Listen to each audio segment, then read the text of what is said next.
नमस्ते। भारत में higher education का पूरा सिस्टम शायद हमेशा के लिए बदलने वाला है। जी हाँ, एक नया प्रस्तावित कानून है यूजीसी बिल और आज हम इसी पर बात करने वाले हैं। तो चलिए समझते हैं कि ये हम सबके भविष्य के लिए आखिर क्या मायने रखता है। तो सबसे पहला और सबसे जरूरी सवाल, आखिर ये यूजीसी बिल है क्या चीज?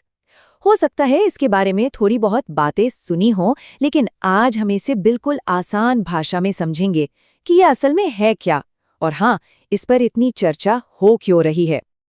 अच्छा, बिल को समझने से पहले नाम को ही देख लेते हैं। यूजीसी मतलब यूनिवर्सिटी ग्रांट्स कमीशन या हिंदी में कहें तो विश्वविद्यालय अनुदान आयोग। ये वही संस्था है जो आप कह सकते हैं दशकों से भारत में हायर एजुकेशन को देखती आ रही है। तो अब नाम तो पता चल गया, चलिए अब जरा इसकी बिग पिक्चर को समझते हैं। देखिए, सीधे सीधे शब्दों में कहें तो ये जो यूजीसी बिल है, ये भारत सरकार का एक प्रपोज्ड लॉ है और इसका एक ही बड़ा मकसद है, देश का जो इतना बड़ा हायर एजुकेशन का सिस्टम है ना, उसमें सुधार लाना और साथ ही पूरे देश में एक जैसे नियम कानून लागू कर। तो सवाल ये है कि ये बिल आखिर करेगा क्या?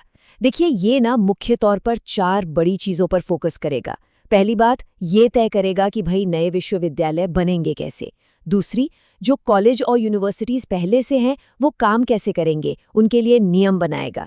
तीसरी और बहुत ज़रूरी बात, पढ़ाई की क्वालिटी के लिए स्टैंडर्ड सेट करेगा। और चौथी, टीचर्स की नियुक्ति कैसे होगी, उनकी क्वालिफिकेशन क्या होगी, इसके लिए भी गाइडलाइंस देगा।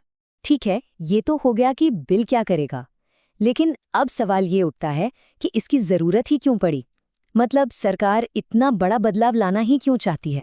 देखिए, इसका सबसे पहला और शायद सबसे बड़ा कारण है क्वालिटी को बेहतर बनाना। सरकार का ये मानना है कि जो अभी का सिस्टम है उसमें सुधार की बहुत ज़्यादा गुंजाइश है और इस बिल के ज़रिए कोशिश ये है कि हमारे एजुकेशन के लेवल को इंटरनेशनल स्टैंडर्ड्स तक ले जाया जाए। दूसरा बड़ा मकसद है फर्जी और घटिया कॉलेजों पर लगाम कसना। आपने भी सुना होगा ऐसे कॉलेज जो हर साल हजारों स्टूडेंट्स के भविष्य से खिलवाड़ करते हैं। तो ये बिल ऐसे संस्थानों को बंद करने का अधिकार देगा जो सिर्फ डिग्री बेचने का काम करते हैं। तीसरा लक्ष्य ये है कि चाहे कोई स्टूडेंट कश्मीर में पढ़ रहा हो या कन्याकुमारी में, उसे एक जैसी और भरोसेमंद शिक्षा मिले। मतलब पूरे देश में एक यूनिफॉर्मिटी हो। इससे क्या होगा कि जो रीजनल लेवल पर पढ़ाई में फर्क है उसे कम करने में मदद मिलेगी। और चौथा, बहुत ही अहम कारण है पूरे एजुकेशन सिस्टम को मॉडर्न बनाना। देखिए, दुनिया कितनी तेजी से बदल रही है ना? तो ये बिल हमारी शिक्षा को आने वाले कल की नौकरियों और चुनौतियों के लिए तैयार करने की एक कोशिश है। तो अब तक हमने ये समझ लिया कि ये बिल क्या है और इसे क्यों लाया जा रहा है। अब देखते हैं कि इसके लागू होने के बाद यूजीसी असल में काम कैसे करेगा। मतलब इसके हाथ में क्या-क्या पावर होगी। तो इन नए नियमों के तहत यूजीसी के पास कई शक्तियां होंगी। मोटे तौर पर 4 मुख्य काम होंगे। सबसे पहले ये यूनिवर्सिटीज को मान्यता देगा, मतलब रिकॉग्निशन देगा। दूसरा, जो कॉलेज और यूनिवर्सिटीज अच्छा काम कर रहे हैं उन्हें आर्थिक मदद यानी ग्रांट्स या फंड्स देगा। तीसरा, पढ़ाई के लिए नियम और स्टैंडर्ड्स बनाएगा।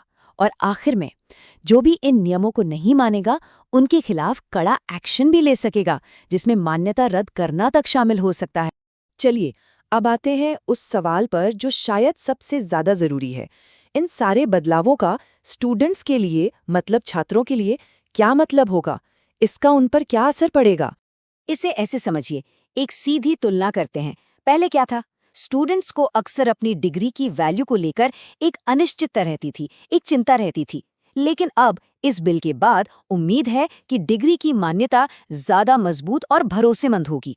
और इसका सबसे बड़ा फायदा ये होगा कि भारतीय डिग्री को सिर्फ देश में ही नहीं बल्कि विदेशों में भी ज्यादा सम्मान मिलेगा, ज्यादा भरोसा किया जाएगा।